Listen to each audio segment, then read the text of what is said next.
Hi Libra, kumusta po? Hello po mga ate, mga dude, mga ka-high vibes, bumabalik bago at mga cross-watchers. Bago po tayo magsimula, reminder lang po, tarot readings are guidance, hindi po absolute, wala po akong script, wala din po akong intentions na guluhin ang peace ninyo. I-trigger po kayo, kaya po sirain ang relationships ninyo. Please use your discernment and intuition po. Remember, hindi ka late, laging on time ang mensahe ng Divine Universe. Kahit kailan mo mapanood ang reading na ito, it's meant for you right now. Kung ready ka na, let's see ano ang mensahe sa'yo today. Maraming salamat po. Kung bumalik ka, nagpapasalamat ako sa iyo, kami ng aking team, ang aking spirit team. At ito po ang mga mensahe mula po sa Divine Universe, Holy Angels, Holy Spirits, Divine Universe, Divine House, White Light. Tingin po kami ng mga mensahe para po sa mga Libra. Maraming salamat po. Unang-una, meron dito ang separation. Paradise, isa pa rin pong maganda at positibong mensahe. Kisses, wow. Para sa ilan ay ito pong separation energy. At kayo po ay matagal ng nasa sadness energy o kalungkutan. Yung kung hindi lang din naman kayo sigurado na magiging stable o pangmatagalan ang anumang connection o relationship, relasyon o trabaho o commitment, relasyon sa inyo pong romantic partner.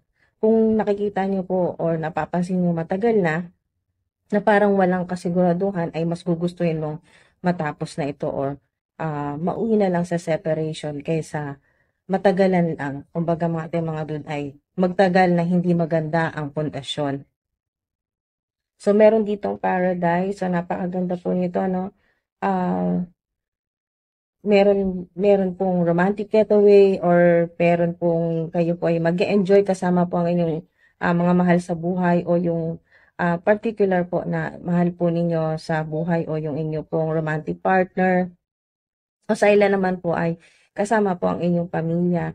So nandito yung napakagandang energy na kayo po ay parang makakahinga ng maluwag. Meron pong may connection sa inyo or meron pong malapit sa inyo na water sign, pero yan po ay maganda pong senyales, no, mga ating mga dude. Ito ay liwanag, kumbaga kung kayo po ay nahihirapan sa buhay o nakakaranas ng kadiliman sa inyo pong buhay, puro problema, ayun po magkakaroon niya ng sun, kumbaga sun energy, liwanag, o yung mga nakatago ay talagang mapupunta sa surface. Kumbaga makikita nyo yung totoo, kung meron mang mga naglilihim o kung ano mang mga sikreto, ay kung saan mo itong malalaman. At nandito rin yung palm tree o yung abundance na senyales po o simbolo ng abundance o yung kayo po ay magkakaroon ng masaganang buhay o kayo po yung naghahangad ng abundance o maaring ang ilan po sa inyo madalas po kayong makakita ng yung mga maraming itim na langgam. Ayan po, isa rin po yan sa sign para sa ilan, hindi po para sa lahat, hindi lahat magre-resonate mga ating mga dude. Kung ang inyong puntahanan ay lagi po talagang dinarayo ng maraming langgam na itim. Itim na langgam ay isa rin pong senyales na kayo po ay talagang ah, dadayuhin. Lalapitan talaga ng swerte at abundance po yan. So, nandito na yung energy ng healing, ng cleansing, o yung pang energy detox, yung kayo po ay talagang matatanggalan ng malaking tinik sa dibdib. Kumbaga, magkakaroon ng maayos, magkakaroon ng magiging maayos yung sitwasyon po ninyo na kasalukuyan pong problema, malaking problema kinakaharap. Yan po, or maaring sign ito na separation o mahihiwalay ka na sa toxic na tao or mga tao na nagpapahirap sa'yo o nagbibigay ng BS, bullshit, drama sa buhay mo o kung ano man po ito na yung pong sadness, nagbibigay sa'yo ng kalungkutan. So, mahihiwalay ka na sa tao or mga tao or sa sitwasyon, ihihiwalay ka na ni God ng Divine Universe o yung naririnig ko dito ay isolation kasi nga ikaw ay talagang biniyayaan ng God's protection. Kumbaga, ina-isolate ka ni God ng Divine Universe, hinihiwalay ka na sa mga, kumbaga, toxicity or sa toxic na mga tao para maranasan mo naman itong heaven on earth o yung paradise. Yan po, dito po sa planet Earth. Kumbaga, mag-enjoy naman sa buhay. Ayun po, or expansion, kung kayo po ay may negosyo, o kayo po ay may online business, o creative projects, o ano man po yung ginagawa po ninyo na pinagkakitaan po ninyo, o yung profession po ninyo ay may expansion dyan. Ibig sabihin, mga ating mga dude ay may asenso. Yan po, or may swerte na darating, o malaking opportunity. Ilan po sa inyo ay mahihiwalay na sa malaking problema. Yan po. Ihiwalay ka na ni God para naman ma-enjoy mo yung buhay mo dito sa planet Earth. Kumbaga mga ating mga dude ay ngayon naman ang ilan po sa inyo ay makakaranas ng totoong pag-ibig, o mga totoong kaibigan, yung mga totoong tao, mga loyal talaga ng mga tao na hindi mo lang nakasama sa saya, kundi pati sa mga matitinding problema ay kasama mo rin. Unconditionally loving, yan po, unconditional love, napakaganda po niyan, meron kayo niyan. At giving and receiving, hindi lang yan affection, giving and receiving, kung kayo po ay, ilan po sa inyo ay, kadalasan ay kayo po yung bigay ng bigay, ang ngayon po naman po ay makakatanggap. Kumbaga, mga ating mga dude ay balanse. Kung magbibigay ka, may matatanggap ka. So, napakaganda po niya, no? Meron din pong falling in love. So, meron pong, nakikita ko dito na may mai-in love po sa inyo, may magkakagusto, yung talagang totoo pong pagmamahal at ang ilan naman po ay kayo po ito. Kayo po ito, falling in love. Kayo po yung mai-in love o magmamahal po. May magugustuhan kang tao. Holy Angels, Holy Spirits, pahingi pa po kami ng mga mensahe.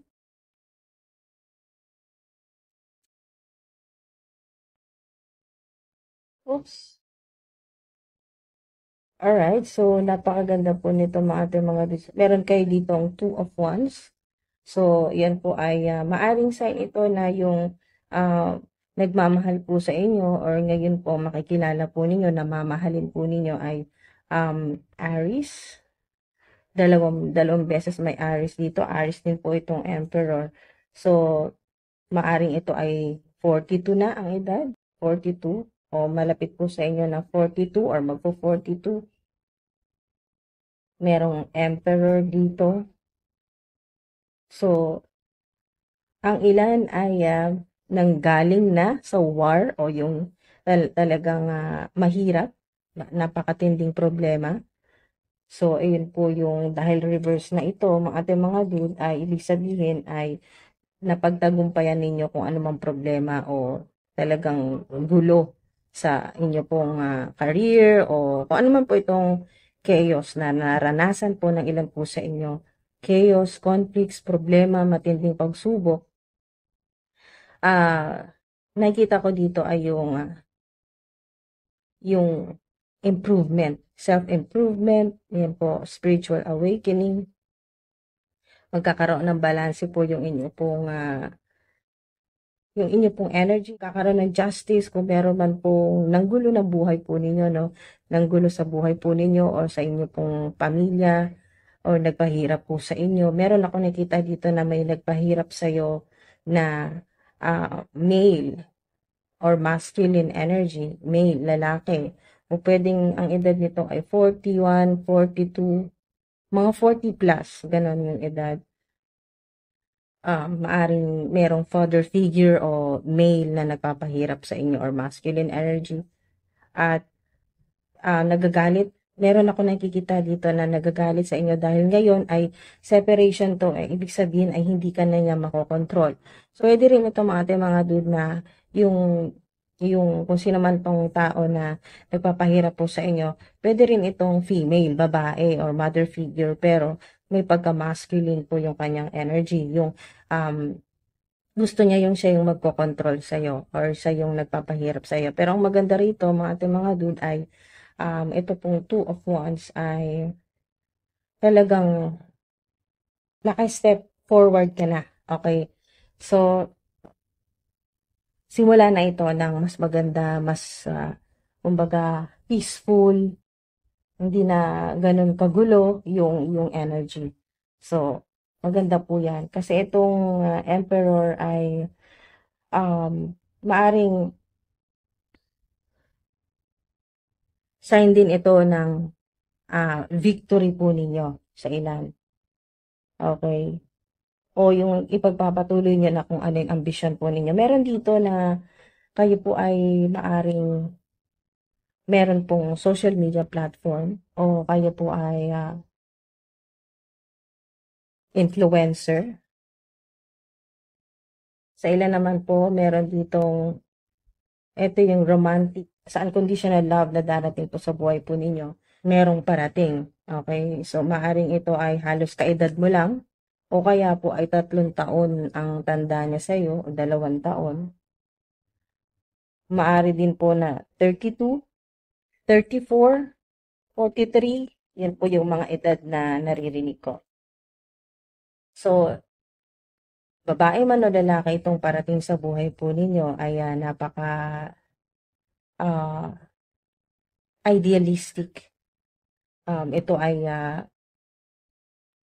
meron ako nakita na empath siya o talagang um, meron siyang pakialam sa mga bagay-bagay or sa mga may concern siya, okay sa kahit, mga ate, mga dude, may concern siya. Lalo na sa'yo, may concern siya sa'yo. So, mga ate, mga dude, pasensya na.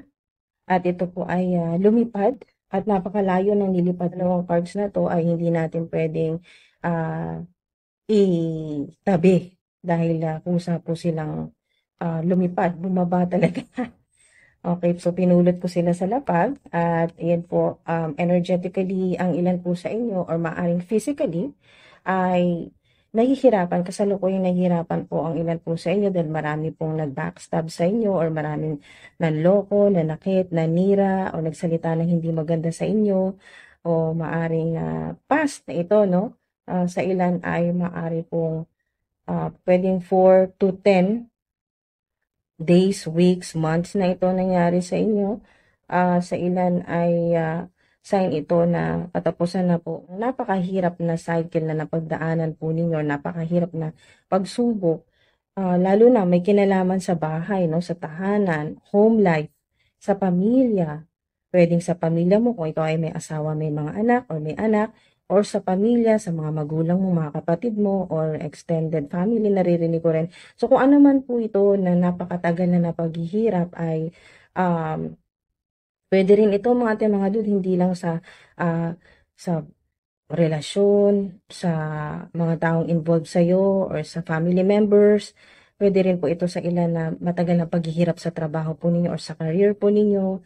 Sa ilan naman po ito ay sa, kalusugan, matagal na pong naghihirap sa sakit or meron po kayong malapit sa inyo na puwedeng ito ay, ito yung sinasabi dito na male or father figure o masculine energy, lalaki na malapit sa'yo na matagal lang naghihirap or kasalukuyang naghihirapan sa sakit or matinding sakit or, dumaan sa mga maraming test, ganyan po, or surgery o ilagay mo kung saan yung energy, kung ikaw ito ang tinutukoy dito o yung malapit sa'yo o ito po ay, meron din po akong nakikita dito na ito ay generational curse dahil napakatagal na ng energy na 'to. So, maaaring ito ay matagal ng, sumpa, okey? Yung inyo pong mga ninuno, yung mga ancestors po ninyo ay isinumpa ng kung sino mang black witch na gumagawa ng black magic o hex, spell works, curse, yung mga ganyan po mga ate, mga dude. At isa ka sa naapektuhan pa rin ng ganito pong, karmic, energy, karmic cycle o curse, generational curse. Pero ito na yung katapusan. Ending na ito, ito na yung pinakasagad-sagad mga ating mga dude. At 10 of swords, ito na yun. Kumbaga napagtagumpayan mo. Okay, napagtagumpayan mo. na pagtiisan mo yung ganitong paghihirap. Kaya naman ito um, yung pinaka-reward mo. Ito yon, wow, napakaganda.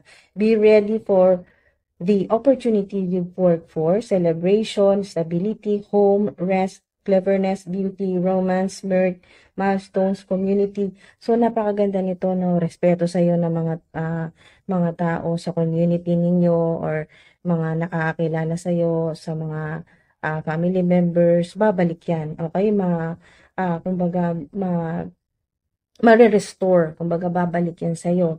Yung pagmamahal ng mga taong nawalan na ng gana sa'yo, o nawalan na ng tiwala sa'yo, or dahil na rin sa mga paninira, nawalan na rin sila ng paniniwala sa'yo. Kumbaga may pagdududa na dito sa energy dahil sa marami pong mga masasakit na mga salita dyan. So mga ating mga dude, napakaganda kasi ng Four of Wands. Sign din ito na kung kayo po ay talagang sobrang naghihirapan sa buhay po ninyo, maraming pagsubok, ay isa po kayo sa chosen one. Kayo po ay may higher calling, kaya hindi naging madali talaga itong journey po ninyo, no? Spiritual journey na rin po yan, kasama po yan, mga ating mga dude. So nakikita ko dito ay may God's protection. Talagang matindi ang protection sa inyo ng Divine Universe, ni God, ng mga angels, archangels.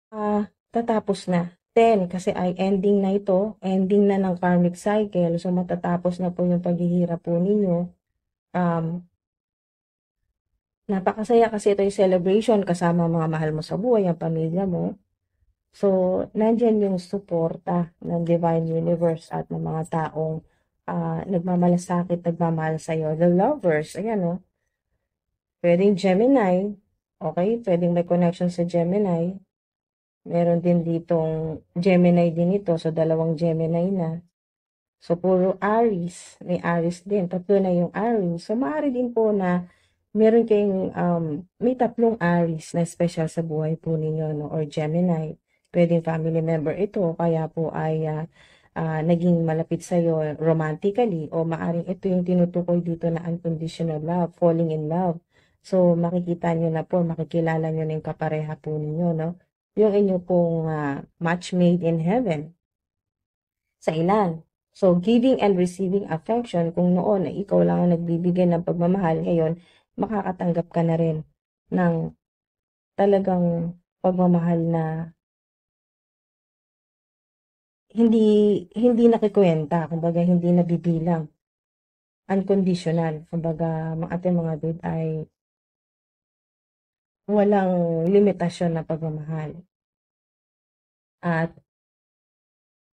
napakaganda kasi nakikita ko dito yung marirealize mo na sincere pala ang tao na to sa'yo. Okay, mawawala din ang pagdududa mo sa tao na to, mga ating mga dude. Kasi talagang makikita mo yung pagiging totoo, pure, mga ating mga dude. So, meron ditong 9 of Wands. So, pwedeng meron pong may connection sa'yo, malapit sa'yo na hindi mo kasundo. Okay? Malapit sa'yo ang tao na to. Or maaring ito ay family member or extended family. Basta may connection sa family po ninyo, no? Sa pamilya po ninyo. Pwedeng ito ay stepmother or stepfather or malayong kamag-anak na Sagittarius ang kanyang zodiac sign, no? Sagittarius. So, maaring ito ay nagpapaalala din sa inyo na dagdagan nyo pa. Kung kayo po hirap na, dagdagan nyo pa ang inyo pong strength o yung courage, yung katatagan po ninyo, no? Huwag kayong basta-basta susuko sa problema kahit na max na talaga. Maximum po itong mga dude, 10 of Swords. So, maniwala ka sa sarili mo. Believe in yourself and have courage to continue.